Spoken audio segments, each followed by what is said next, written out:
Welcome back to the podcast, my friend. It is your girl, Sabrina, and today we're actually joined by a pretty cool guest. So on this podcast, we talk a lot about how to get unstuck, right? Because it's so frustrating when you feel like you know that you want to change, you know that you don't want to keep repeating the same patterns and habits and thoughts and feelings, especially in relation to food and the way that you think about your body. And it could also be exercise and just the way that you speak to yourself. But on the other side of it, there's resistance. And trust me, I am no stranger to that resistance or the roadblocks that can get in your way, what you might experience as sabotage.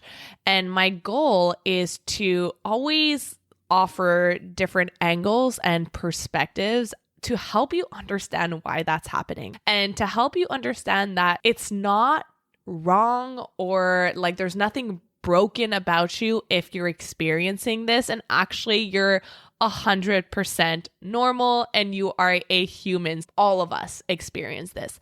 But when you can recognize what's happening, why it's happening, and then we can give you some strategies to break through those blocks and that resistance. Oh my goodness, things will start moving at a speed and at a rate that you didn't even think was possible. And you will, let's say you're someone who's been struggling with binge eating or overeating and food obsession and yo-yo dieting for 30, 40, 50 years, and you've tried to push and struggle and use discipline and willpower and force in order to try to heal from this and stop this. Well, once you actually have the right strategies and you can unblock these things that are holding you back, what you're going to learn is you don't need any of that. You don't need the force and the willpower and the discipline, and it doesn't need to take decades. It doesn't even need to take years. It can happen a lot more quickly than you think. So with that in mind, let me introduce you to my guest, Jen Lemke, which is such a cool name, by the way, a cool last name. So Jen is a certified success coach and NLP practitioner, and she is here to help you overcome mindset block and unlock your potential so that you can create your dream life in alignment with what truly matters to you. So you're going to discover what's really holding you back and how to overcome it. You're going to learn what an alignment code is and how to get clarity on your personal alignment code, what's the most important to you, and how to create a life based off of your goals and not someone else's goals and someone else's values.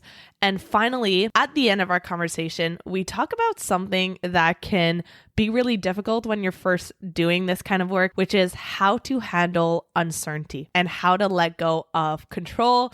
And as someone who is a recovering control freak, I know how difficult that can be. And I also know how much growth and how much transformation is on the other side of that. So let's talk to our guest, Jen Lemke.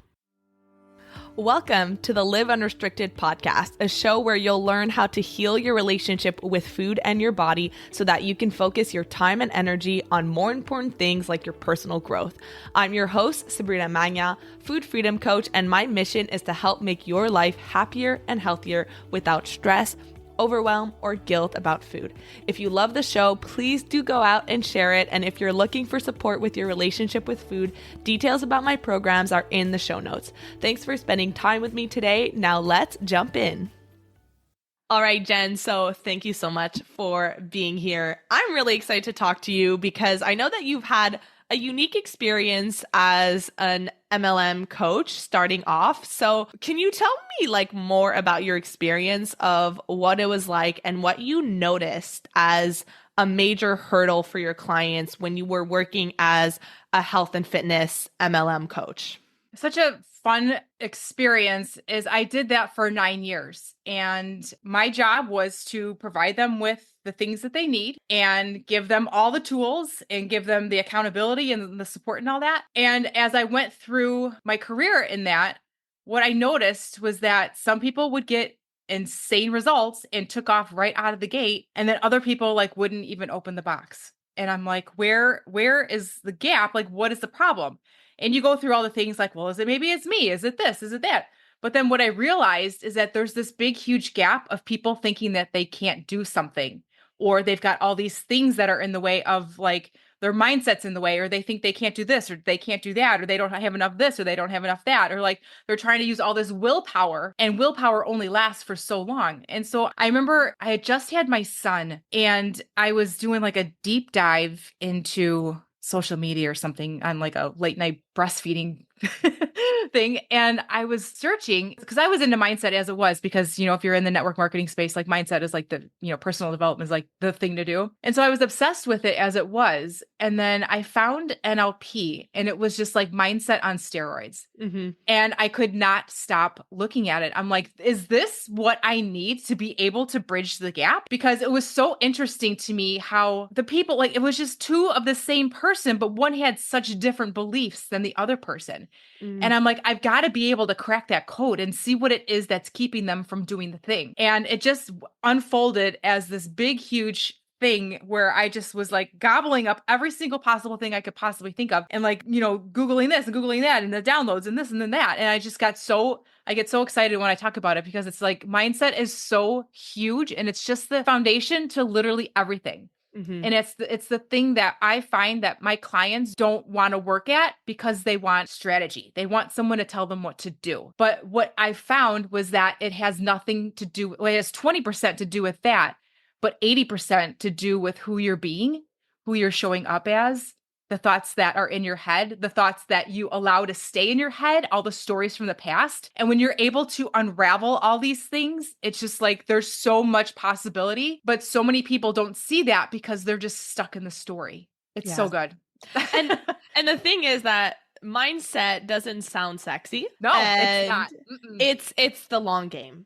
And I know for me, I'm sure that you experienced this too. Even when I was starting my business, I was like, just tell me what to do. Give me the strategy. And it was, James, our coach, always talks about the more you grow, the more your business grows. And the more you actually work on yourself and your blocks and the beliefs that you have, the more you're going to be able to create new results in your life. So I'm so glad that there's a reason why we talk so much about mindset on this podcast, is because the people who listen to this are so used to being bombarded with information about eat this, don't eat that, do this workout. And we feel like we have this information overload. I've had so many clients say, I could literally write a book on nutrition, and yet I struggle to put it into action or to make changes to my behaviors. Yeah. Do you also feel like, from what I remember being in the health and wellness space, it's like there was one path, and if you didn't fit into that path, there wasn't any plan B. Like if you didn't do plan A, like there was nothing else.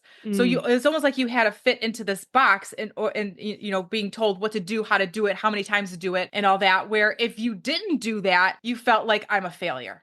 Yes. But what's so interesting is you have this one path with its set of rules and there's no flexibility. Yeah. But then if you look, there's a completely different path, but that one has its own set of rules and the no flexibility. So there's no room for what works for you, what feels good for your lifestyle. And like you said, the second you deviate from that, you feel like you're doing something wrong, like you failed.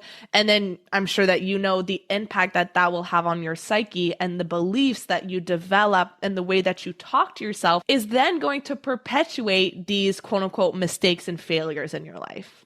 That's so true. And I just thought of something. It's like when I was in the health and wellness space, like you were given like a plan, and you were to do your exercises for 5 to 6 days a week, and you were to eat this and all this. And if you missed a day, I would have people coming back and being like, well, should I start over? And I was like, yeah, we'll start over. Like, you want to do it perfectly.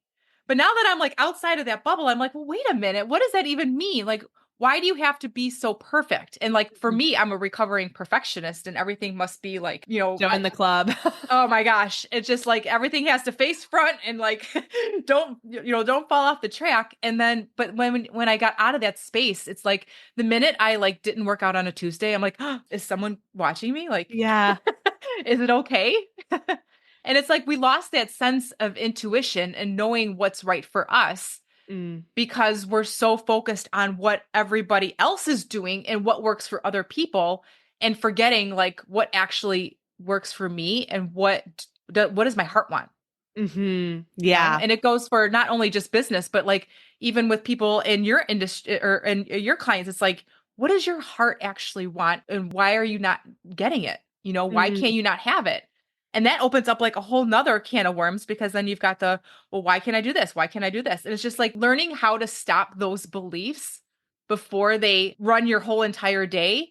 And then when you do stop them, it's just like digging in and getting through all the ooey gooey stuff to actually figure out what the belief really means, where it came from, and realizing that it's just a belief. And if you believe this, you could also believe something else. And I think that's just so powerful. I'm so glad that you brought that up because I had an experience, I think it was maybe like a month ago, where I'm sure you do this too. I'm always like creating visions and goals about where I want to go. And I had like a vague idea of my next goals or my next vision. But there was one day where I sat down and I wrote out the prompt, like it was very much like intuitively wrote it out. If I could create absolutely anything, like if anything was possible, what would you create? And what I realized was how much I was setting goals from a place of what is quote unquote realistic based off of my past and based off of what I believed I could do, instead of like,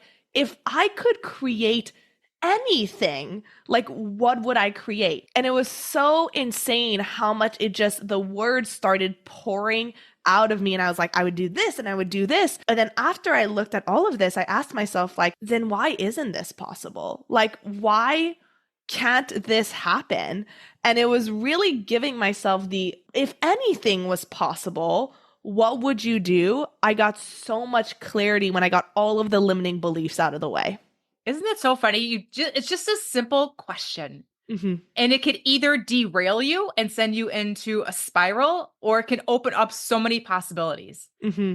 And just as human beings, we're like meaning making machines. It's like, well, this means that, this means that. But then for me, like for a lot of times, like there's been times in my life where I just feel stuck, and you just feel so stuck and you don't know what to do. But when you start asking yourself better questions, it's just like there's so much possibility and what could happen and what could be.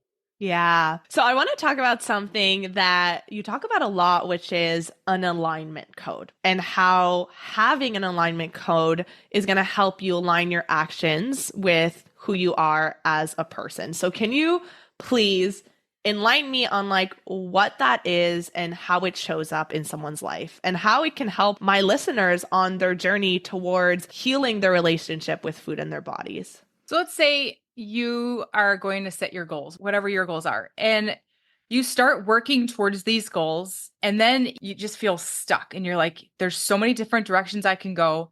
And you're in inaction and procrastination, and then something doesn't go right. And then you're telling yourself that you can't do this. But what it actually is, and what I've started taking my clients through, is knowing what's most important to you and why it's important and what it actually does for you as a person. Because for instance, if you're setting goals like what's one of the bigger goals that your clients have? A lot of them is I want to be able to enjoy my life without feeling controlled by food. Like I want to be able to eat foods I love without losing control and without guilt and shame and obsession. Okay, so what I would ask for that goal, like what specifically does that do for you? And what does it bring up? Maybe it gives them a sense of freedom, or it gives them a sense of being in control. Mm-hmm. And so once you know what that gives you, you can order these things, like put these alignment codes in order so that it actually makes you feel more motivated to achieve the goal itself. Mm-hmm. Because a lot of times people are going to set goals that either aren't really what they want, what they think they might want, Mm-hmm. or it's someone else's goal, what someone else might want for them, or someone that they see, a goal that they see someone else do and they think, well, I have to do that too. Mm-hmm. But it's not in alignment with who they are to their core. And once you know what you want, why you want it, and why it's important to you, and you order those things, what most important to least important, that you use as your motivation, and then you don't get stuck in that procrastination cycle. So like for an example, for me, when I had done this and I was setting goals in terms of business, like my big thing was like, I wanted it to be fun.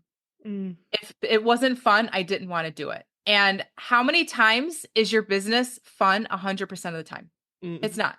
No. So I'm never going to feel fulfilled because that's at the top of my alignment code. Like that's my first alignment code. But and then I realized like success wasn't even in there. So it's like, well, how am I trying to run a business? I need to have fun.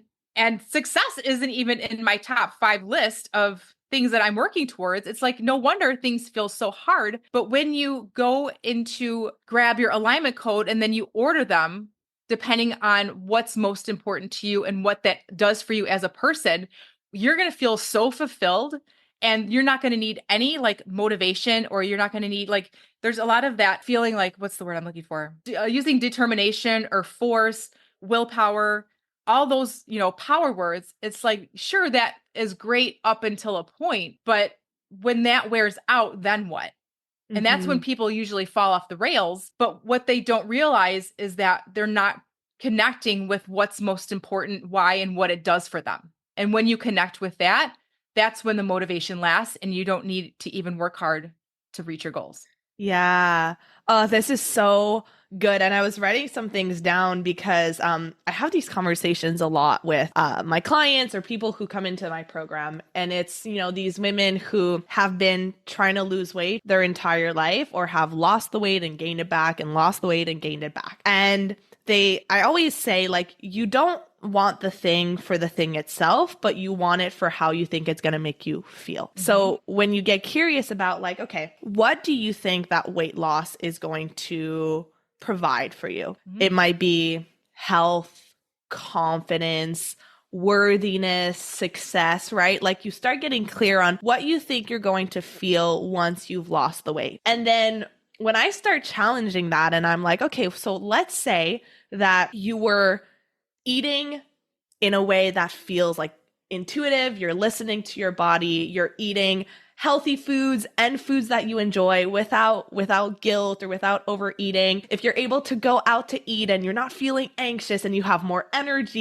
your mood is better, you're working out, you're feeling the most in love with yourself, and your self-talk is positive, but you don't lose weight while doing it, then that's like a really hard thing to start questioning, because you're like, ooh, well, do I really want the weight loss for that health and that freedom and that confidence? Or am I just doing it because that's what people tell me I should be doing? Mm-hmm. And so I think that oftentimes we get confused with the vehicle to get us to where we want to be, where it's like, oh, what if there's actually a different path that's going to actually get you those things? Because oftentimes when we are in this constant cycle of yo-yo dieting, we don't feel confident.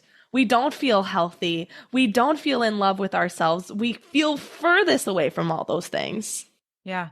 One of the things that I remember is that when I was coaching one of my clients once, one of her top things in her alignment section was convenience. And when she is going to make her meal plans or what she's going to eat for the day, everything had to do with convenience. If it wasn't convenient, she wouldn't do it. And so what kind of convenient foods are healthy? Not too many. And then when just knowing that, like when she was eating food, one of the top things that it was giving her was convenience. When she noticed that, it's just like, oh, okay. Why am I eating foods that are convenient? What else that I can draw in so that it makes eating those foods that I'm supposed to eat way more fulfilling? Mm-hmm. And it was just such a light bulb moment that turned on for her. And she's like, okay, that's why I can't stop doing this. That's why, I've got, cookies at 8:00 every night or whatever, the trigger is. But it just makes so much sense, is because what's in alignment with you as a person isn't necessarily what's going to get you to your goals. And so when you switch that alignment and know what drives you to your core, everything just becomes so much easier. So for someone who's like, this is all making so much sense, how do you even get started? Like, I think a lot of people don't know what's the most important to them. I know that I do an exercise with my clients where we have them uncover their values, and it's the first time they ever do that. And so it can be really hard when you're not used to asking yourself these questions. Like, how do you even get started on getting clear with your alignment code and what's important? Like, where do you start, and how can my listeners take this and make it actionable? When you start doing work like this, like it's deep work, and these aren't questions that you're asked every day. So of course it's going to be more difficult, more challenging. But what I tell my clients to do is, when was the last time you got quiet? When was the last time you just stopped talking, stopped thinking, and just sat in silence? Because when you sit in that silence and you ask yourself, what's important to me? You're going to get so much more, because your subconscious mind is going to be like, finally, stop talking. You're stopping. And then you'll Mhm. get all these downloads, because we have so much in our head, and just the mindset drama and the this and that and like all the craziness. But so few people actually just stop to get quiet. And I find that that's one of the things that I tell people to do the most, because they do it the least. Mhm. And when you can just stop all the mindset chatter, you just get so many downloads that come in, and it actually becomes easy because it just starts to come out of you. Yeah. And I think like what can come up, what can be challenging is that you might realize that some of the things that you thought were important to you, you only thought were important to you because that's what was important to other people, right? And you were talking at the beginning of this conversation how sometimes we don't have goals because it's what we actually want, but because it's what someone else wanted in your life and you've taken it on. And so that can be like a real reality check of, oh, what's actually important to me, and like being able to give yourself permission to say that I'm gonna pursue that. I'm not gonna pursue the thing that was important to someone else. And a lot of it, I feel like, is just having blinders on. In this world of like you were saying, like just so much information and so much social media and so much do this, don't do that, and just putting blinders on and being okay, staying in your lane. Yeah.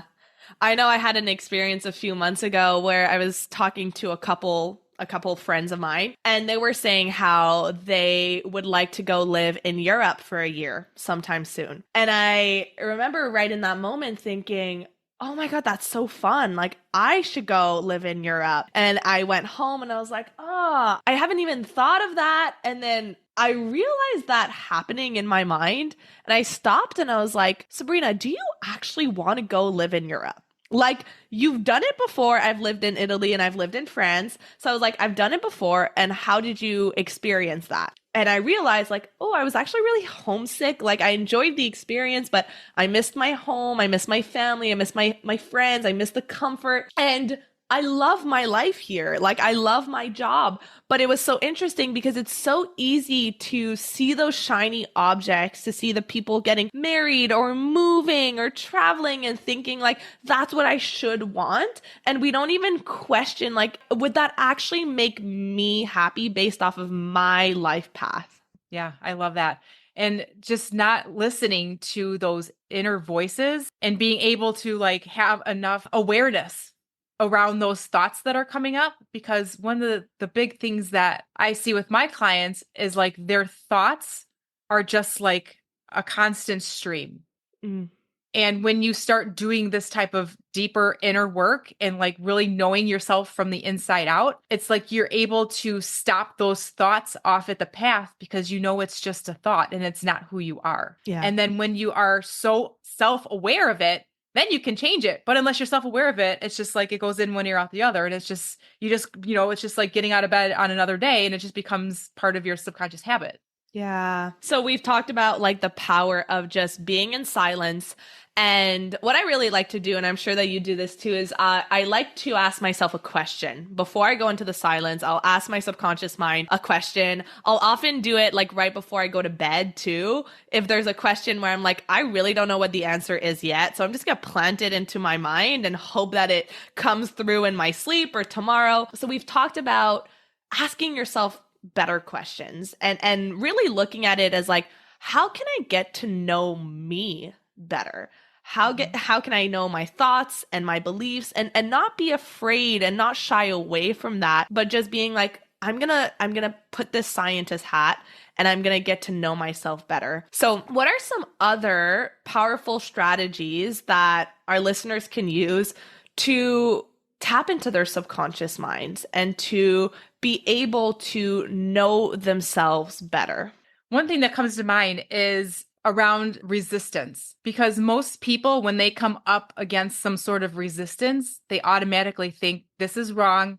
This feels bad. I don't want to deal with this. It's hard. I'm going to run the other way. Mm. But what you actually need to do is welcome the resistance, because it's actually there to serve you. There's a positive intention for every single thing that's you're coming up against resistance with. And when you can figure out what that positive intent is for that resistance, it helps to melt it so that it doesn't bother you anymore. I have the biggest smile on my face because I literally, like I told you before we got on this call, I just came off of a coaching call with my clients and we were talking about this exact topic of the fact that like when you're feeling resistance, we tend to get mad. We tend to get frustrated, like, oh, I keep coming up against this block. I can't get rid of this belief. And when you can look at it as, okay, well, this is trying to do something for you. It's trying to protect you. And we were talking in the context of body image. Like I'm having resistance to accepting my body where it is now. And when I gave her the exercise of like, just ask your subconscious mind, like, what is it trying to protect you from? What is it doing for you to hold on to this lack of acceptance? She realized, oh, it's because I've always been a people pleaser. And so if I can dislike my body so that I can make other people comfortable with the fact that, hey, you might be uncomfortable with the fact that I'm in a larger body, so I'm going to be uncomfortable with the fact that I'm in a larger body. And so for me to actually be confident and accepting, I'm always thinking about other people, and that makes me uncomfortable. Having that awareness, like if you don't address the resistance, you can keep running the same loop over and over again, but you're going to keep running up against that wall. Yeah. It's like those, part of you wants this and part of you wants that. And it's like that inner conflict that most people stay stuck at. But when you're able to open up that inner conflict and see what the positive intent is, that's when you kind of start to like melt it away. It's so good. So what are some strategies for people to start noticing that resistance and addressing it? It's just being like insanely self-aware. And it sounds so simple, but I mean, that's the first step, is to just start when those thoughts, that resistance comes up. It's just, instead of doing what you normally do, you have to break the pattern. And becoming self-aware of that is part of breaking the pattern. And once you break the pattern, you can like eliminate the rest of it. But it's unless you're aware of what it is, you can't change it. Mm-hmm. So it's just constantly being like, it's almost like being a detective into your own mind and just putting your thoughts on trial and actually, like just like looking deep inside of them to get to the root of it, where most people are not into that at all. And they're just like, it feels weird. It's off. It does, and they just want to stay safe. Mm-hmm. But when you're staying safe, you're also feeding that need for significance and certainty. But when you change it for what could I be uncertain about? Is it okay to be uncertain in this situation? And because I don't know exactly what the answer is that okay to be uncertain? And when you start building up that muscle for uncertainty as much as you need certainty, like things start to change so fast, because most people are just so held on to their needs for significance and their need for certainty. And when I turn that off for myself, I'm like, I don't actually need to feel significant in this situation. I don't need to be able to control what's going to happen. Like, what would happen if I was just like, if I went about my day just being uncertain? Like, what would happen? Mm-hmm. And you just start asking yourself questions like that. Like, do I need to be 100% certain on how this is going to go? No. What would happen if I just let it happen? What would happen if I just chose to be uncertain? And that's when you start taking more risks and start doing more things that you wouldn't normally, ordinarily do, is because you just choose to be more uncertain than you're certain about it. Yeah. what was coming up for me, it's such a silly example, but I'm sure you're gonna be able to relate. And like a lot of people are gonna be able to relate. I'm actually like pretty good when I meet new people. I'm an extrovert. I love talking to people. I never run out of questions to ask. But still, for some reason, when I'm about to like meet up with a friend I haven't seen in a while, or I'm about to meet someone I've never met, I'm gonna start trying to come up with topics and questions. I'm like, I don't want to have any awkward silences. So these are the things that I'm going to ask her about. And these are the things that we're going to talk about. And I actually did this last night. I was seeing a friend who I haven't seen in a while. And I started thinking about that. And then I paused and I was like, there's never been a time where you've planned well enough that you actually talked about all those things. Like every time you go, you always manage to have an amazing time, but it's that mind that's trying to control and that's trying to know exactly what's going to happen. And I noticed myself doing that. And I was like, hey, just go in there and just have fun. Like whatever happens, happens. And for someone who's a recovering perfectionist, who's a recovering control freak, and I know that a lot of the women who listen to this podcast, type A, like you can understand what we're talking about. It can be hard to just say, hey, I can't control this, because there's nothing that you actually can control. Like the future is uncertain in every scenario in our life. For sure. And like, just think of all the authentic conversations that you're able to have because you're not going in there with your head, you're going in there with your heart. Mm-hmm. And it's just, it's a night and day difference. Yeah. I think the last thing I want to say as we wrap up this, like such a good conversation, is you said being okay and being in acceptance with the uncertainty of not having the answer right away. And this was something that I struggled with for a long time, is like, I was impatient. And if there was something that I needed to get clarity on, there was something that I needed to fix or address, I would be like, I need to know right away. Like, I need to know what the answer is so I can start taking action. And James is actually someone who really helped me with this, is just being okay with not having the answer right away. Because it's going to come up in those moments where you least expect it. When you're in the bath or taking a shower, or you're driving the car on a walk. And I'll always come back from like being at a coffee shop. I'm like, Luke, I just got the best ideas. And it'll be from something that I've been ruminating on for weeks now. So it's like being okay with saying, I'm going to open the door. And when it's time, I will get my answer, and it's okay if it's not right away. Yeah, just being a receiver instead. That's so funny that you mentioned that, because I was taking a walk in the woods last week. And when I started my walk, I literally said this out loud, and I'm like, what do I need to know? What do I need to hear? What do I need to learn? And I just left it at that. And it was a 3-mile walk. In like the first 25, 30 minutes, I was like, I'm not getting anything. And all the mind chatter. And then all of a sudden it like hit me like a ton of bricks. And this question that I had been asking myself for months just popped up like it was there all the time. And it wasn't when I was thinking about it. It wasn't when I was like all in my mindset trauma and trying to figure it out. It was when I was relaxed. Mm-hmm. And my brain shut off. And I love that so much. And that is just it's so beautiful that we're able to do that. And it's like so many people are so caught up in the doing and the figuring out and just so much mindset drama that you just forget to just be.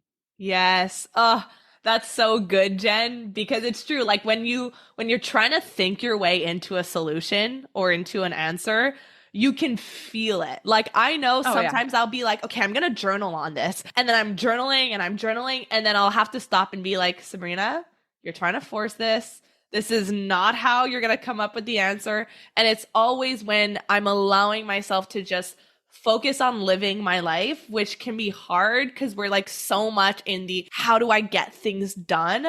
But the purpose and the goal of like being able to just disconnect is where you're going to get those answers.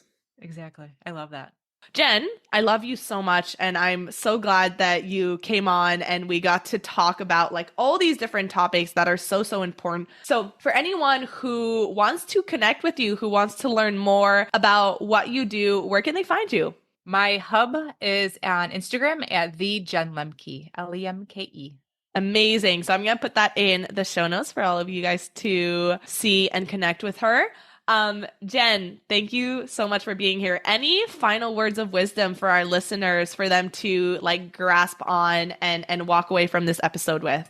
I think the biggest thing I can share right now is just an assignment to go after this episode and just take a walk and ask your subconscious mind, what do I need to learn? What do I need to know? And just let it all come out. And I would love to hear what comes out for you. It's going to be extraordinary. Things that you have never even considered. It's the most amazing thing. And that's the biggest thing I can say is just like, because people just don't do that. It's just breaking the pattern of what your normal is. And once you can break the pattern, you can make so much change. Mm-hmm. Oh, so good. I love leaving my listeners off with some homework that they can do. So I love that. And I also, I want to make sure that I highlight the fact that like the answers that come up for you, you said like, don't question them. Because oftentimes we try to then rationalize and then we're like, wait, is this, there's no way. Like there's Make no them way. fit into the box of what we think should be. Yeah. Yes. There are so many times where I'll get an answer and I don't want to have that answer because I'm like, is this true? Like, am I going to have to fire this person or end this or break up with this person? And every time that I followed through on that impulse, it's just led to something so much better. So don't question it. It's the invisible nudge. Yes, exactly. Well, Jen, thank you so much for being here. I really appreciate you. And thank you to all of you listeners as well. And we will see you on the next episode. Thank you so much for listening to today's episode. If you found it valuable, I would love if you would share it with someone you know that could benefit. If you're loving the show, don't forget to subscribe over on Apple Podcasts so you don't miss a single episode. I really love hearing feedback from you, so please leave a rating and review over on Apple to help us get in the ears of more people who need it the most. Finally, come hang out with me on Instagram at Sabrina Magna Health for more educational content and get up close and personal with me. Thank you so much for being here, and I'll see you on the next episode.